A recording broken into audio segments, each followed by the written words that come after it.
আসসালামু আলাইকুম, স্বাগত জানাচ্ছি আন্তর্জাতিক সংবাদে। সংবাদের শুরুতে থাকছে সংবাদ শিরোনাম। ভেনিজুয়েলায় হস্তক্ষেপ করলে ট্রাম্পের রাজনৈতিক জীবনের ইতি ঘটবে, হুঁশিয়ারি মাদুরোর। ফিলিস্তিনি শরণার্থী শিবিরে ইসরায়েলি ড্রোন হামলা, নিহত ১৩। পাকিস্তান আফগানিস্তান উত্তেজনা কমাতে ইরানের তৎপরতাকে স্বাগত জানিয়েছে ইসলামাবাদ। যুক্তরাষ্ট্রে $1 ট্রিলিয়ন বিনিয়োগ করবে সৌদি আরব। রাশিয়ার কাছে $44 বিলিয়ন ক্ষতিপূরণ চাইবে ইউক্রেন। শুনছিলেন সংবাদ শিরোনাম, এবার জানিয়ে দিব বিস্তারিত। ভেনিজুয়েলায় হস্তক্ষেপ করলে ট্রাম্পের রাজনৈতিক জীবনের ইতি ঘটবে, হুঁশিয়ারি মাদুরোর।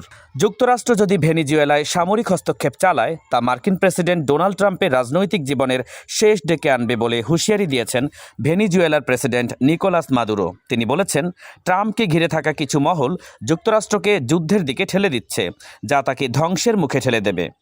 মাদুরো অভিযোগ করেছেন, এই উস্কানি শুধু প্রকাশ্য প্রতিপক্ষ নয়, ট্রাম্পের আশেপাশের কিছু মানুষ থেকেও আসছে, যারা ট্রাম্প পরবর্তী সময় নিয়ে হিসাব করছে।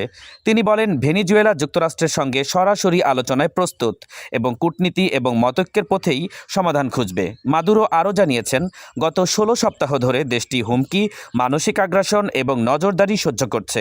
এতে সশস্ত্র বাহিনী সক্রিয় এবং সংগঠিত হয়েছে, মিলিশিয়া সম্প্রসারিত এবং প্রশিক্ষিত হয়েছে, আর জনগণ শান্তিপূর্ণভাবে সামরিক পরিকল্পনাকে সমর্থন করছে। এর আগে ট্রাম্পও বলেন, ভেনিজুয়েলার সঙ্গে আলোচনা সম্ভাব্য কারণ ওরা কথা বলতে চায়, তবে বিস্তারিত কিছু বলেননি। ফিলিস্তিনি শরণার্থী শিবিরে ইসরায়েলের ড্রোন হামলা, নিহত ১৩। লেবাননের দক্ষিণাঞ্চলের একটি ফিলিস্তিনি শরণার্থী শিবিরে ইসরায়েল ড্রোন হামলা চালিয়েছে। এতে কমপক্ষে ১৩ জন নিহত এবং আরও ৪ জন আহত হয়েছেন। হামাস এটি বর্বর আগ্রাসন বলে অভিহিত করেছে। ইসরায়েল দাবি করেছে, তারা হামাস সদস্যদের লক্ষ্য করেই হামলা চালিয়েছে। এএনএ জানিয়েছে, সাইদার উপকূলের আইন আল হিলোয়ে শিবিরে একটি মসজিদের পার্কিং লটে হামলা চালানো হয়েছে। ইসরায়েলি সেনাবাহিনীর মুখপাত্র আভিখাই আদ্রেই বলেন, উত্তর সীমান্তে কোনো হুমকি বরদাস্ত করা হবে না এবং সক্রিয় সকল সন্ত্রাসী গোষ্ঠী তাদের টার্গেটে আছে। হামাস দাবি করেছে, শিবিরে তাদের কোনো প্রশিক্ষণ কেন্দ্র নেই এবং হামলায় নিরীহ ফিলিস্তিনি জনগণ এবং লেবাননের সার্বভৌমত্ব ক্ষতিগ্রস্ত হয়েছে। 2023 সালের অক্টোবর থেকে গাজায় যুদ্ধ শুরু হলে ইসরায়েল লেবাননের বিভিন্ন ফিলিস্তিনি নেতাকে লক্ষ্য করে হামলা চালিয়েছে। লেবাননের স্বাস্থ্য মন্ত্রণালয় জানিয়েছে, যুদ্ধবিরতির পর থেকে 270 জনের বেশি নিহত এবং প্রায় 850 জন আহত হয়েছেন। বিশ্লেষকরা বলছেন, ইসরায়েল প্রায় প্রতিদিনই যুদ্ধবিরতি লঙ্ঘন করছে এবং 2024 সালের 27 নভেম্বরের সমঝোতা অনুযায়ী 26 জানুয়ারির মধ্যে সেনা প্রত্যাহার করতে হতো, কিন্তু তারা সেটি মানেনি। পাকিস্তান আফগানিস্তান উত্তেজনা কমাতে ইরানের তৎপরতাকে স্বাগত জানিয়েছে ইসলামাবাদ। পাকিস্তান আফগানিস্তান উত্তেজনা কমাতে ইরানের মধ্যস্থতাকে স্বাগত জানিয়েছে ইসলামাবাদ। পররাষ্ট্র মন্ত্রণালয়ের মুখপাত্র তাহির হুসাইন আন্দ্রাবি বলেছেন, পাকিস্তান সব সময় সংলাপ এবং কূটনৈতিকভাবে শান্তিপূর্ণ সমাধানের পক্ষে এবং এই প্রক্রিয়ায় ইরান গুরুত্বপূর্ণ ভূমিকা রাখতে পারে। ইরানের পররাষ্ট্রমন্ত্রী আব্বাস আরাকচি ঘোষণা করেছেন, শিগগিরই একটি আঞ্চলিক বৈঠকের আয়োজনের চেষ্টা করা হচ্ছে, যা উত্তেজনা কমাতে সহায়ক হবে। তিনি পাকিস্তান এবং আফগানিস্তানের সঙ্গে ফোনালাপের মাধ্যমে বাস্তব অগ্রগতি আশা করছেন। আরাকচি আফগান পররাষ্ট্রমন্ত্রী আমির খান মুত্তাকি এবং রুশ পররাষ্ট্রমন্ত্রী সের্গেই ল্যাভারভেলের সঙ্গেও কথা বলেছেন এবং আঞ্চলিক শান্তি এবং সম্পর্ক উন্নয়নের গুরুত্ব তুলে ধরেছেন। রাশিয়া জানিয়েছে, দুই পক্ষই রাজনৈতিক এবং কূটনৈতিকভাবে সমস্যা সমাধানে আগ্রহী।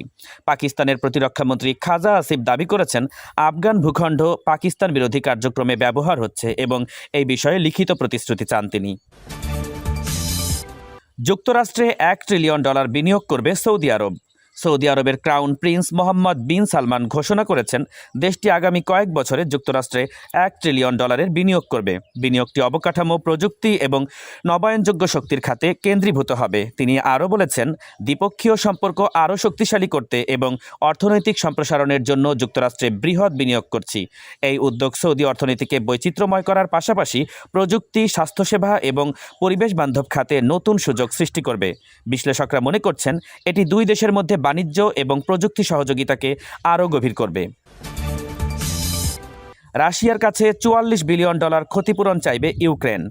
রাশিয়াকে প্রায় $44 বিলিয়ন ক্ষতিপূরণ দাবি করবে ইউক্রেন। চলমান যুদ্ধে রুশ হামলার কারণে পরিবেশ ক্ষতির ফলে দেশটি এই ক্ষতিপূরণ চাইবে। যুদ্ধে ব্যবহৃত জীবাশ্ম জ্বালানি, সিমেন্ট, ইস্পাত এবং অগ্নিকাণ্ডের ফলে গাছপালা ধ্বংস হওয়ায় কার্বন নির্গমন বৃদ্ধি পেয়েছে।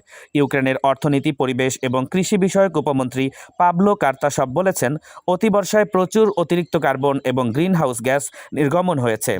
প্রথমবারের মতো কোনো দেশ কার্বন নির্গমনের জন্য এত বড় ক্ষতিপূরণ দাবি করছে। বিশেষজ্ঞ লেনার্ড ডি ক্লার্ক জানিয়েছেন, 2022 সালের ফেব্রুয়ারিতে যুদ্ধ শুরু হওয়ার পর প্রায়